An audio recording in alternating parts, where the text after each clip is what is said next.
pasteur Jérémy Tangi Kombo. Azalaki moto à côté de l'Obanzambe. Mais il s'est permis, il y a Kotika Kosala Moussa Nzambe à détourner vers l'Obanzambe. Éternel Dieu a dit, non, tu es là-bas au piège. Après Makambo, il y aura des morts.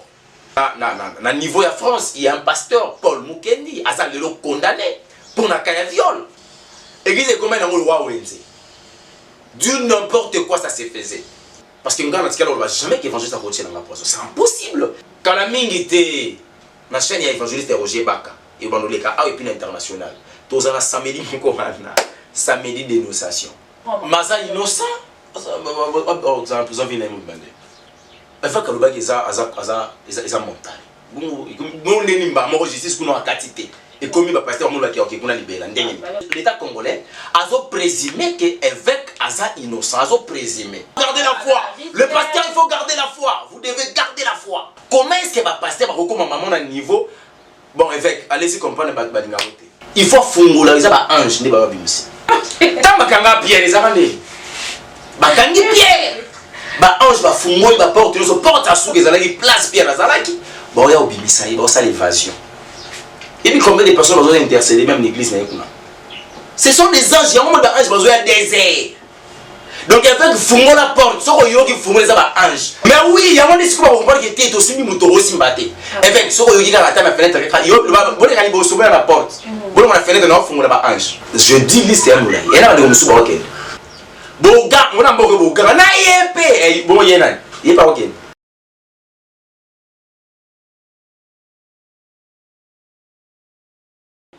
Bonjour, bonsoir, nous allons sur Congo Racine TV. Merci beaucoup d'abonner sur votre confiance. D'abonner sur Yatongo, la Mondi Malamoko, Yannick et Simon Courant. Merci beaucoup pour notre confiance. Et Eliane Koulou, merci beaucoup pour notre confiance de l'Écope. Bon, s'abonner massivement, brutalement dans Congo Racine TV. Et le Colami Benstanonga est vraiment humble, savante d'Abino. La route il se trouve la Bino Kobinisi, la Bino Kokunde, la Bino. Et inviter la mon caméraman Abena. Déjà, je vais faire la présentation de mon invité d'aujourd'hui, évangéliste Elonga. Bonjour évangéliste. Bonjour au capitaine de la presse. Bonne santé. Dieu fait grâce dans l'économie qui met en Roland.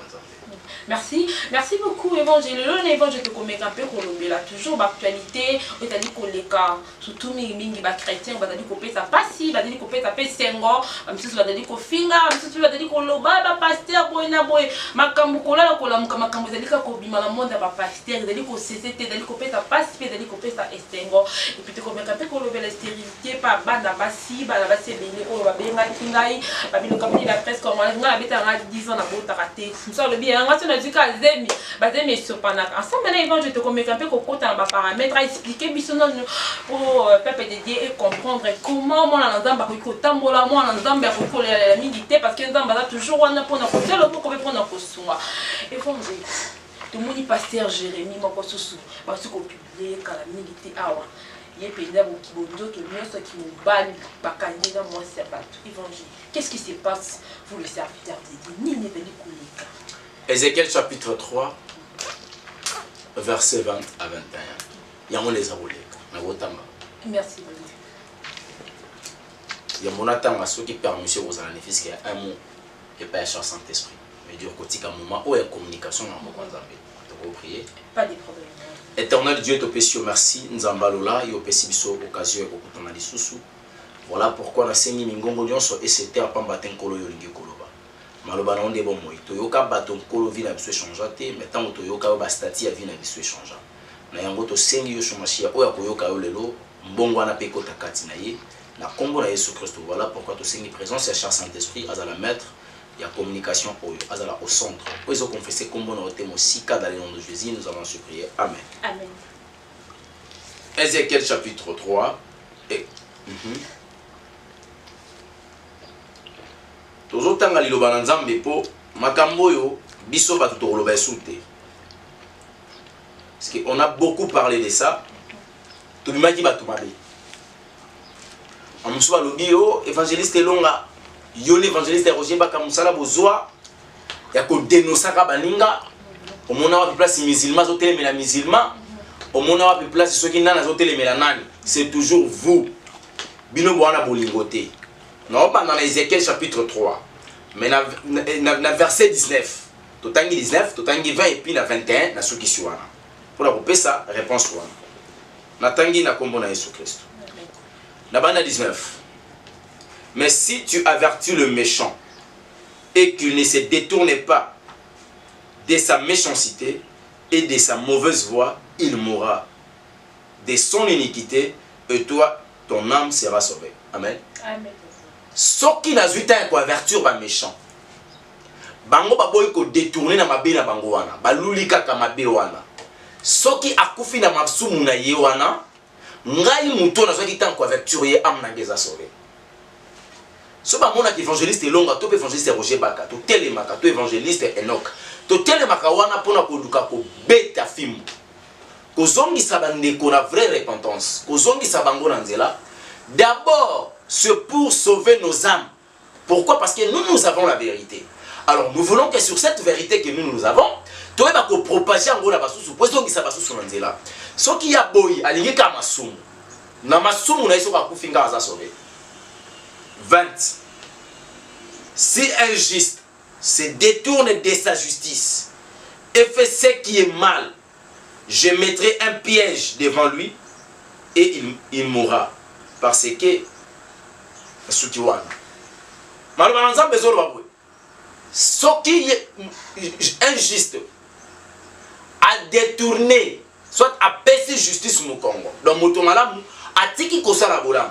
Exemple, le pasteur Jérémy Tangi Kombo. Azalaki moto va aller côté de l'Obanzambe. Mais il s'est permis, il y a tika kosala Moussa Nzambe a détourné vers l'Obanzambe. Maintenant, il se retrouve dans la justice na Mupandi, Mupandi. Éternel Dieu a dit. Non, tu es là, piège.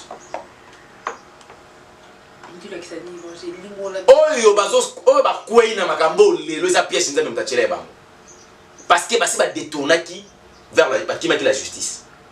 Un homme juste. La justice et la droiture de Dieu. Tant que nous devons vivre selon la parole de l'Éternel, Éternel dit à il piège. Ce sont des pièges. Il y a au Kangama. Voilà pourquoi mon Kangami n'a pièce en Zambie. Basa exposé. Et ce sont en exposition tête aux obétas c'était des Konango capé de la presse. Après Makambo, il y aura des morts. Nzamba boy ensemble intel. Bakoufeli soit disant tata na bango, na molimo. Et puis ensemble comme on les rangeait Nzamba pas pour ça les biso pour anilité. Nzamba ningi bazala exposé, bino moko bo condamné bo juger bango, après jugement na bino la condamnation na bino Nzamba décapité. Pourtant na kufa bolobité. Après tout ça c'est le salaire du péché. Nzamba boy ko zo bango afan. Lokola Ézéchiel chapitre 3 verset 19. Biso to sa musa na biso lokwa ba sentinelle to ganga. Et dans verset 20, bango lokwa ba détourner qui va continuer piège. Yo ni to lobani. Ozo komela bango bakanga kentel et na moi sabat et ba mona qui est boy o église boy pasteur boy na niveau ya France il y a un pasteur Paul Mukendi asa le condamné pour na kaya viol. Oui oui, il aime aussi. Enfin dans le Québec, tu peux imaginer comment expliquer un pasteur qui se retrouve dans Marambo va condamné. Et le monde ne comprend pas et puis l'église n'est pas avertie. Dans quel sens? Lucifer avait auparavant lié l'église dans un monde qu'on appelle monde pandaminium. L'église est comme un roi Wenze. Du n'importe quoi ça se faisait. Le message et la chrétienté n'a qu'à l'église à la quitter. Yango moni kulu tunabiso Patrice Muso Kongo Alobaki, j'ai cherché le monde, je l'ai trouvé dans l'église. Donc à compte qui monde pandaminium n'a qu'à l'église. Ça t'a comprendre que le lenge ba évangéliste au bazoya. Pour moi, dans le nord, je vais vous dire acide. Complicité. Évangéliste, bêta bon côté pour nous. Tout ça, la grande tout le baki. Aux hommes, parce que tout ça, on a posé encore là, c'est soit dans l'est, dans l'ouest. Pour avoir un centre, tout quand on a donc les 4 cardinaux de l'évangile, le bien évangile Roger Baka. Tout kangi ango, et reprend tout ce que. Alors, il s'est fait que la personne Oyo a commis la capacité à vivre dans l'écobo, dans l'église. Ça a changé de stratégie. À un monde kabbalistique qui ne kamai, il a pris sa responsabilité de l'église. Il a pris sa charge. Ce sont des sirènes des eaux. Ne pas comme ils s'incarnent dans la Katia Bassi, liés dans l'église. Le corps va pasteur na biso ya Congo, soi-disant va serviteur de l'Éternel. Bango la chair est faible quand na bolumbu. La chair est faible na magamusute. Bango bana magamisato. La chair est faible. Le mensonge, l'orgueil et puis la publicité. Yango marambo bango fa na pa na bango. Alors, voilà pourquoi monde kabbalistique est bango en charge. L'esprit de Dieu n'habitait plus en eux. Voilà pourquoi ça m'a piège et puis ça me attendait sous piège. Donc c'est normal. L'exinga n'a aucun moité pour la yébi liste de Samoulaï. Et tu vas les faire comme ça. Et on était loin, tout le monde qui pasteur François, si je ne me trompe pas, dans le compte Instagram, américain qui comme le comment reboyer. Il y a des copies, ex-moi, c'est Marc Kalambaï, mais quand on peut ça, l'échange de paroles dans les réseaux sociaux. Le pasteur, bon, avec moi, Libanga, alors que moi, si on a exposé mon bali na yé, alors il va qu'on bombe foyer n'a été, alors moi, si on a benga mi pour na libalate, des copies, elle paye pena ba chochona dans la rana, maman va ébisser bino, parce que dans un bolingi, to bon marabino, to kundra, to ma esclave, et c'est là qui moi, échange des paroles, bah on finga, bah ça non zambé, qu'on a réaction par rapport à moi que ça n'a évité de nous informer par rapport. T'es les informés, t'es les informations qu'on a eu, et puis la condamné, bah on va l'été, bah on a raison. Oui, Moutolobi, on a ceux qui François, ceux qui n'ont pas raison, et puis Péniel pas en raison. Raison, il y a pasteur n'a pas ses années. Une femme de mariage, une femme de ministère, une maman ou une femme, c'est la seule où elle a la capacité à bomba, peu importe grandeur il y a ma vie. Car le cœur d'une femme, c'est l'océan du secret. Pasteur, ça a torté. Mais, Péniel par contre, il a torté. Péniel a dit qu'on soit part. Alors ça, il a Éphésiens chapitre 5, verset 11. Ne prenez pas part aux œuvres infructueuses de ténèbres, mais plutôt condamnez-les. Il y a un de Péniel à ça. Il condamne des mauvais actes. Alors condamné. Il y a un bien à torter. Pasteur passe à torter. C'est dans ce sens-là. Donc voilà. 2020 et 2020, ma cambo, tu as dit que la karaté copé la moi papa de dire vraiment bon il y a quelqu'un pico parce que tu vois là pour la cambo comme kaka ebelé ils vont dire il y a Roger Baka complicité on a ma kasi par le biir Roger Baka n'a dit que au poison mais par le biir qui bout tout ce qu'on coûte un truc au sangala pas donc moi quand une dose na sima ngo bino ni mofinga baninga baza mabe bazali kotambola mabe bino moko pe mo ka dose ka ko poison na yo par babi lakini ngo ko pa yo na Roger Baka pour la succès d'internet. To kutana ki pour la sabato ki bato balobaki ki évangéliste a tchelenga poison ba kosaki. Parce que ngana tikalo ba jamais que évangéliste a tchelenga poison. C'est impossible. C'était chrétien. Il faut avoir les estimes et la valeur na la considération pour passer dans Zambé. Na ozo bi so passer dans Zambé baza mingité. Tala le capitaine de la presse. Et langana tate za munene basali ba muke. Na moi muke otozali wana soki muto ya koluka ko tuka moko ya basala nzambe nzambe obetaye. Comment je suis que baptisé évangéliste Roger Baka na kombo nanga. Na bi non ça c'est pas normal. Ba comme na ba yesu ko na philosophie a diviser pour mieux régner. Tona ki sabango ke o bango ba lobeza yango te. Voilà pourquoi to kutani. Ngane évangéliste Roger Baka photo za kana complicité. Moi na tata nanga. Bon sûr que beaucoup volonté un jour. Oh. Parce que ba bis ah wana mo kristo to kabani to kutana suna lola. Ozo mona ke non eza avantage sur avantage. Problème na bango eza nini? Ba fo ba osangana. Oui, ba sangana na makasi. Carte d'identité Jésus-Christ a tiqué la kibiso, et ça là qui aimez-vous les uns les autres. Pour que le monde sache que vous êtes mes disciples. Aimez-vous les uns les autres. Si j'aime pas l'évangéliste Roger Baka, si l'évangéliste Roger Baka a zoli nganga été, c'est le tobum ici carte d'identité na biso. Faut que ça perte de pièces. Parce qu'on a perdu nos pièces. Alors, le rôle a bolumé ça quatre biso, tozo kotoroti ko bungisa yango jamais. To kutanaka, to sololi deux fois. On a des gens dans les médias. Tout le monde en a biso. C'est ça mon problème. On a des gens dans les médias. Parce que Makambozoya, il a fallu après que soit azamutu, nous avons repéré message moko. Dieu m'a parlé de ça. Tout ça nous analyse. Qu'est-ce que tu as compris ça? En fait, on a compris un gros évangéliste.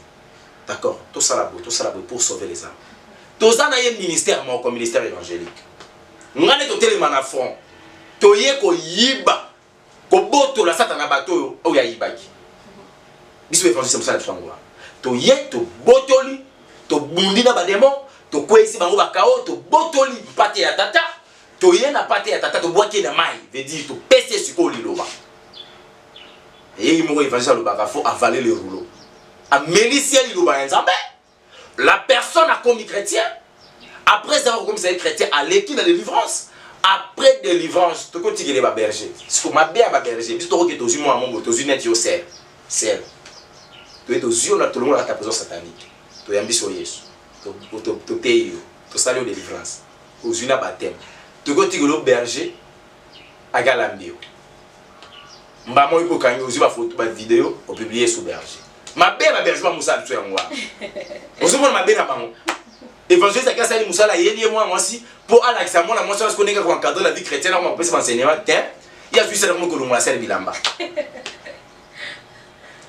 bah nous sommes basés au cadre si on va continuer vivre on a tandis que balinga na bango va s'exposer. Moi je me pose la question au kanisani ndenge kweli mulinga yo be yo yate pa na potiki pété papa que non on les a bango aba yuma nga na relation nga so meki état de droits à la Congo, hein. Donc moi je dis, avec l'évangéliste Roger Baka, tout ça va tata moko, et puis nous avons appelé si au ministère moko, à bâtir les bisous nous avons compétence, la capacité naie, na quatre ministère na biso grâce c'est un peu différent, et à Pessibiso Bolingona unité, tout ça la même philosophie, condamner le péché et dénonçons. Quand la mingité na chaîne ya évangéliste Roger Baka et bandoleka a et puis international tous ana samedi moko wana samedi dénonciation bandukuta na ngana ici na plateau dis donc comment Racine TV t'aura invité évangéliste Roger Baka to ya babino vraiment ngana te on les a lora bobeti bombe anatomie te faut dire ma pena bon pour peuple des risques ya baba bénédiction na ba des risques des risques c'est des risques Nazoro ba mizali. C'est on a dit ba lien. Les gens ont dit que aux apôtres pour la guerre mais États-Unis va s'engagner réussi. Sors mes amis. Non pas les débats on a bénéficié ba ya mundi. Les amis que vous dans Nzambe Rubik ça marche qu'un jour to sali une émission ba ya minga ni vanza Roger Baka en tout cas je pense que Nzambe ça la grâce. Merci pour bientôt c'est mon les choses c'est mon frère c'est mon derrière Aza Enelanga Nzamba binga qui avant la ministère Kulutu nanga en âge. Donc voilà, il faut prendre ça la carte benaye, ça la benanga, donc c'est ça. Vraiment. Papa les dieux botika kukabola ba service. Te batika te bakabola na bango bango ça musala bango. Mais to kukabola ndete, bango basala ka ya bango. Pour bango basala musala muza kukabola. Parce que biso to kukabola na biso te. Ko pekisa te mo botika te. Merci évangile. Pasteur Mukwina. Prison Makala. Mouti t'a dit copela te copela. Actuellement, tu es là pour aller dans Makala. Et tout le monde qui est serviteur de Dieu, c'est comme les canaux TV, comme même que non, il y a poison, qui va n'a pas koufa pour venir mobimba, pour faire la prison. Réaction par rapport à Maza innocent. En prison, vient mobimba. Il faut que le bac est montagne. Nous, on est en justice, nous avons quantité. Et comme il va passer, on va libérer. Non, il faut garder la foi. Le pasteur, il faut garder la foi. Vous devez garder la foi. Il faut croire qu'il y a Kobima. Non, c'est un mandat d'arrêt provisoire. MAP n'a droit. C'est un mandat d'arrêt provisoire. Les chrétiens, même pas de 1 mois. Oh. Maman, la présomption d'innocence dans le droit, l'article 17 de la Constitution de la République, alinéa 5, excusez-moi, stipule que la personne accusée, en fait, toute personne, il est présumé innocent jusqu'au jugement définitif. Donc jusqu'à ce que sa culpabilité sera établie, c'est par là que Mouto Azali condamné, il est coupable. Mais, en fait, non, sa culpabilité n'est pas établie. Donc il y a encore la présomption d'innocence. L'État congolais a présumé que l'évêque est innocent, a présumé. Il y a en garde à vie, un mandat d'arrêt provisoire, provisoire. Par exemple, mandat d'arrêt définitif et provisoire. Comment est-ce que va passer par comment maman à niveau bon évêque, allez-y comprendre badingaroté. Balobi nini ba ko condamner yo. Ba ko condamner. Pour ni ba professeur à Bongo. Poison, ba bi moi ba 2 ou 3 jours, ba ko banga surtout pardon parce qu'il a mis le pasteur, le nom du pasteur m'échappe qui a fait plus de 10 ans en prison, ma kala bima tellement critique. Attends Sony hein, attends Sony Coutinho. Pasteur Coutinho, ba bien presque le rôle là, ba ko mi ko banga ba commentaire, ba na. Il faut avoir la foi, il faut garder la foi. Non. Le chrétien ne craint pas. Il faut garder la foi. Moi je dirais, ceux qui te fungoli na ma commune en Zambie, on va comprendre que dans 2 Samuel chapitre 12, ceux qui n'ont pas à verset 12, et qu'on permettre à bisoto comprendre nini oyo nkolo abongisaki pour na moto, pour moto na lolenge na ye ya kozala moto amona ki lokwa nzambe aza sous le côté pas mona nzambe te. Natangi makomi na kombo na Yesu de natangi makomi na kombo na Yesu to tanga na 2 Samuel chapitre 12 verset 12. Car tu as agi en secret et moi je ferai cela en présence de tout Israël et à la face du soleil. Amen. Amen. Oh yo que ndeko sana nkuku. Éternel Dieu a dit. Alors bimisango boy. Je n'ai pas condamné l'évêque Moukou dans la carte dossier. J'attends que la justice congolaise. C'est que la justice congolaise a Koloba. Tokoloba que justice a remis des preuves suffisant. Moniki évêque a innocent à quoi quitter. Ce que Moniki évêque a coupable à condamner. Ce qu'a condamné. Bah pasteur ou déjà va prédire condamnation na ina osinga ba on a place bobanda ko prédire. Bobanda ko intercéder. Poison. Bah on poison. Non, bah comment on a niveau que ba le poisson. Évangile. Mukuna bon Dieu moko yuko lekadeka à l'internet celui ko yoka yi moko avec paté mukuna zali ko lobaki na zali ko banga pona la carte de prison ezana bato bala wa ko betele porte ba ko bise fongola abi azo banga ceux qui batona ba buki porte ba kota ebelo ba kosala ete nini bazo kana e bata mi ceux qui porte ni fongwa mi par rapport que non nous bien zali bon azo lutter contre il va faire des trucs qui est République démocratique du Congo parmi bambato o de ça Lituana pe a faye bon ada bon funda qui peut ex de la République Joseph Kabila abazali ko banga ngo zali ko senga basali na nzambe bosunga bazali ko senga na ba combattant pe juste ba tsa eku de ma ba koteke na prison d'année coup d'état pour na ba ko sala e mabe national ra démon to 2 points essentiels et les bosso bazo forcer porte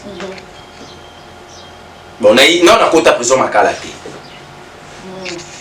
mais ba kamaka o kena prison te makala te na yebité ceux qui na prison na ndenge ya kati ceux qui boza na kati ya cellule boza na crochet ceux qui crochet ça a boza la raison yango akangaki mais nga na yebité mais na ndenge na yebeleli makambo zalaka yo ne fois kanguna ndenge libanda so ba ofungula ndenge libanda et ba okanguna ndenge libanda ndenge kati na yebité ceux qui za bongo bazo forcer na oyebi c'est avec à 2 heures azo ka ki bazo forcer porte à tout moment non il a raison c'est un serviteur. Il faut fungula les ange ne baba bimisi. Ah. Tala. Tanga na komi na nzambe. Ta caméra c'est évangile. Ba ange ne baba. Évangile. Tamba kanga Pierre les avande. Ba kangi Pierre. Ba ange ba fungoli ba porte les porte à sous ezalaki place Pierre azalaki. Ba oya obimisa ba ça l'évasion. Et puis combien de personnes ont intercédé même l'église na yekuna. Ce sont des anges, il y a un moment d'ange besoin désert. Donc avec fungola porte, ce que yo qui fungola ça va ange.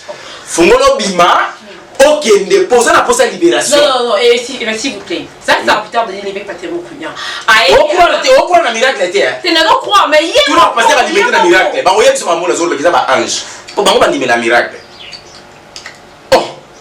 Donc musala so ya sala kana ya nzambe oyo, mi ba ange ba oyo libérer.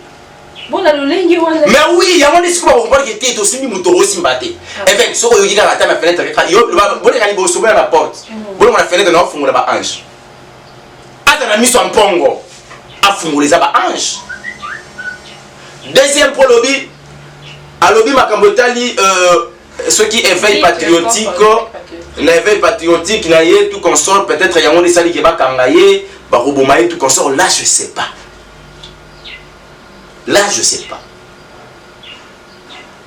soki eza liwa soki ekoya liwa lobi mais étant évêque aza na droit obanga te la voie la plus facile pour le monde en Zambie avant l'enlèvement c'est la mort ou de ya okende lola eza bien donc eza mabe na éviter soki eza mabe la voie la plus facile pour aller voir éternel Dieu mokeli na yo c'est la mort donc soki amoni que eza nzelo nkola linga récupérer poison ngale patata ausani ba Paul baleka wana Etienne kutu ba lapide mabanga ti Etienne akufi na basa mabanga kubomba mo Etienne bon te soki luwe koya to biso lo ba chrétien to yebi ke héros balela gaite ba célébrer gaite to ya wana alléluia tata to pesi nzambe lokumu pour moi ba tuna yake soki ayebi ga so arasuna nzambe te moma yango ya bongola motema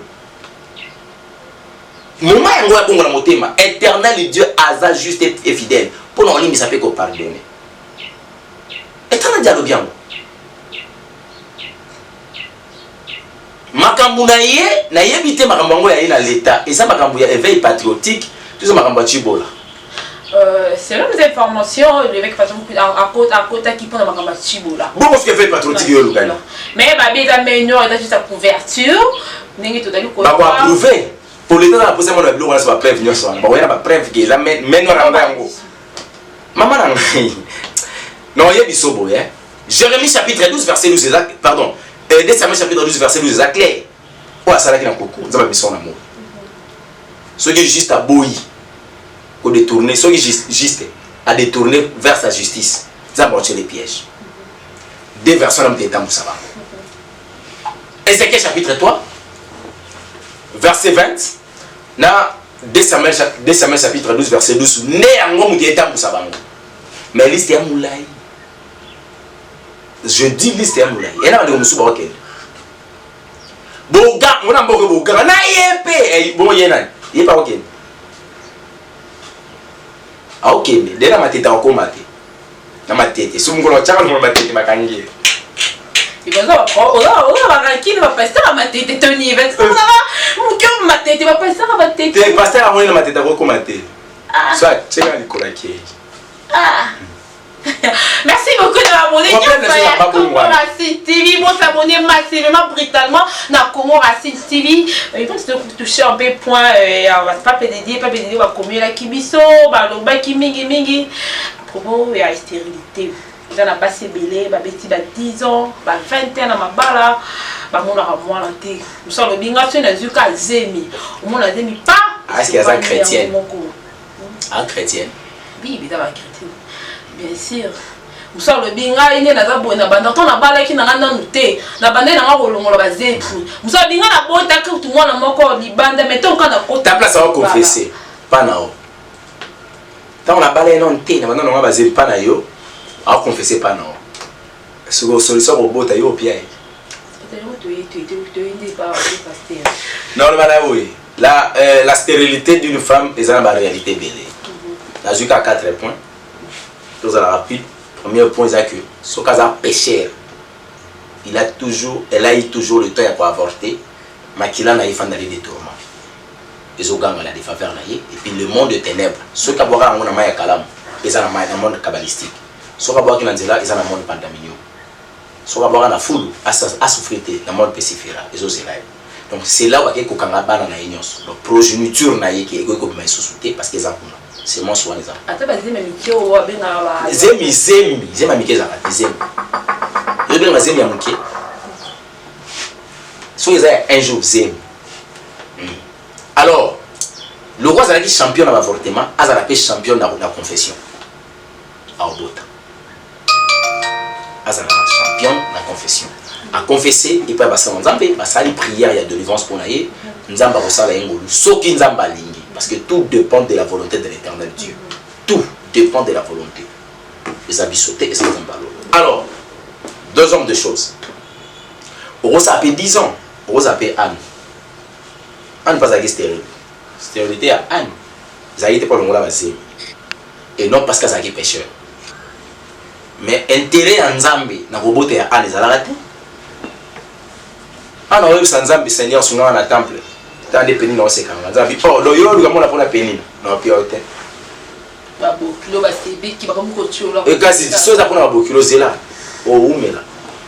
Mugolo ana changé prière ici Nzambe bi Seigneur so pesinga mwana ngana opesa yo ye. Nzambe oh c'est que nous a prophète atile ça moi. Eh intérêt Nzambe la libonde linde za important. Ce qui a yébiki azana mabe a salate a boma batute à travers les avortements a vous ala pe âme ayeba ka ko ngela Nzambe intérêt à partir moi na ngoyeze miango atala ka batute so zotala batu Nzambe o tshalo ko o tshali soute mais so atali Nzambe Nzambe o pese solution na fungoli troisième cas et a vous appeler Sarah bon Sarah et Abraham adaka espérer voir pour na avortement exactement avortement mais fallait que moment y comme aponza malola kumisama. Donc il pas patienter so baza Sarah Nzambe lo sala grâce ya yepelo be ko botama to ganga bite Nzambe za Nzambe tala lelo so ki Nzambe te est-ce que mon songa bota Nzambe na posa tamsusu phase ya témoignage ezala ozomo le roi bio zo bia za chrétien na tambo na banga Nzambe ngolo se soka comprendre que na makambo de toloba aza Sarah aza la kanye Nzambe opesi Isaac na et puis on mona lo ye kutoka aza na ba triplé quatrième cas fois tout na mobile est-ce que mobile le mot basé est-ce que mobile na ya kushaka na basi oyo bazaki basi basira des autres balata banzo lelo ezaka soki moi ça dobo tete ko mara mobile moi sika kana da ka foti et papa baza responsable papa responsable dans sur le plan spirituel atambola ki mabe alongola bana batu bazeli ba déclara ezana ba mbele musu ba kati bana ba soki ba trompe soki ba nini ba pare je ni tuna bino wana ko mara bazeli ba longola ba fi musu akoza mibala ba mibali musu et mibali wana ba komona mabala fi wana tangu kaka makile bimaka ebele ba sale makambo wana mobala na zo ya change ta lobaka ke ya boda tota aye na ndako libala yo zo bota te boki l'hôpital bo yo anormal ya normal or dans la spiritualité man besoin lier mobile il faut pas faire d'abord sur la mibali avant ba tout na papa lobana en vérité est-ce que osana ma bimo côté pour confesser donc quatre angles pour permettre stérilité et kende yango wana quatre angles pour permettre stérilité exister yango wana donc c'est un peu ça. Et puis ça arrive aussi des fois moi si moi comment d'après que abota kinaye abi na bota na ngai libanda to na bala kité na beta ki mo erreur na bosi mo na benda ko libala ko bota ebito les amis tumba mariage tant soka dazo ngabo malibala ke ne ko bota na donc na niveau famille na bango bakanga les réclamation aya luka basala nzambe prière kaka et le rôle ko luka nzambe zate soka lukinza la profondeur elle verra la gloire de l'Éternel. Mais aluka Nzambe te pona robota aluka Nzambe pona vie chrétienne et so ta zui le la vie chrétienne ayebi na recevoir ce qu'on appelle le royaume de ciel comme on a quand même dans livre de vie c'est fini robota yo kamatabisi mais so ka zo ya pona robota so ba pese robota okima lo Nzambe Nzambe va comprendre parce qu'ils sont dans le cœur et le rein donc c'est un peu ça parce que ba marié béni ba couple béni ba za bon comité na kongo racine tibi ba se mabala ba dali kolela ba biso que mobala la kana ke musala mobala zo accompagner moi si na vie de prière te yo mo na mobala c'est ton problème mobala ndaka mama yo kendo sambila problème de famille évangile qu'est-ce que tu veux consoler ba couple ba dali komanda yo tenye ko pesa tout mini la bala mi bal nyonso qu'il soit marié ou pas.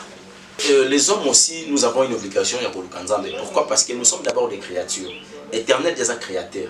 Alors, ce que nous avons parce que nous avons posé à moi, kaka, topé kobala, topé kozambongo, ou elisouté pour résoudre le kanzambe. Nangina yebisa yo le komoko. Ce qui a boy ko kanzambe, ba Moïse basi ba kanzambe. Biso évangile selon la tozo kanzambe. Ozomona. Mais na jar ya problème na ye, solution na muzaka panzambe. Au lieu de déranger moi parce que moi ça zobotate a que déranger nzamba lo pesa moi sineli zobotate concolo yo lo baki na Israël et combat ozalate moi c'est pas pour se passer l'été alors ce cas que déranger nzamba alors la nzamba ko sala de façon que yé abika loboko na nzambe mais aya ko luka nzambe te ka poza na posa mwana aya ko luka nzambe pour nzamba za créateur na yé peut permettre à d'abord la vie éternelle parce qu'il y a des essentiels ba parents le ba kulu na ba ko regretter butu na bango ah so na lala kana ngai ta mwana ke bobota uzomona pour moi na yebo akomi kokana akatana mama lichette paramo ke le souci ati lokola nde awake nde na yebite soki kozwa mapa moi na tout le monde va crime na ba crime alors les hommes et les femmes étant humains étant une personne nous avons l'obligation ya koluka elongi ya éternel Dieu à travers Jésus-Christ notre sauveur personnel. Ko ngene koluka ba pasteur te ba koluka biso te ba koluka nzambe. Mais le kwanza mamona na raté a été azali ko s'incarner à travers basali na ye. Yaka koluka musala nzambe lokwa musala nzambe. Ozomona ko yo luke lokwa nzambe te. Eza place ngana za kana moi ndemo boye, bomona yo to te ba pasteur te. Ngabona musala nzambe. Soki mude ko consulter ngai lokolanga elonga est normal. Mais soki ko consulter nga lokwa musala nzambe, même la prière nanga soki na prière na sans nzambe na bi alukinga talukiyo à travers nga lokola musali na yo. Yebisi bato lobi na makomi na yo, confiez-vous à mes serviteurs. Aye ko se confier na musali na yo. Donc yo nzambe faut kokisa ki musali oyo yo pesingai. Donc c'est un peu ça. Et puis ba mariage yango des fois ça ba mariage chrétien.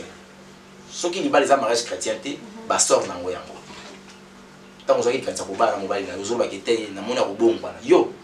Ni banda na so mo za la rate. Nzamba ko tilo jamais pagano po yo bongwa. Soki za qui au nom de l'amour, yo za déjà chrétien. Peut-être ça ba comme exceptionnel. Nzamba ko sala yengulu mobali wana. Apesi une femme chrétienne pour yo bongo lisai. Nzamba ko sala mobali ngolu. Apesi une femme païenne pour yo bongo lisai. Mais ça ba comme généralité. Ça ba comme exceptionnel. Parce que la majorité a un mariage et il y a parce que mon bar a beau et puis ça n'a bon un bon français ça la place à bien. La femme est le bel détail de figure alors bah malembe habiter fona bala mosso na mona sérieuse. Or to balaka ezali c'est vrai mais le mariage est une institution divine.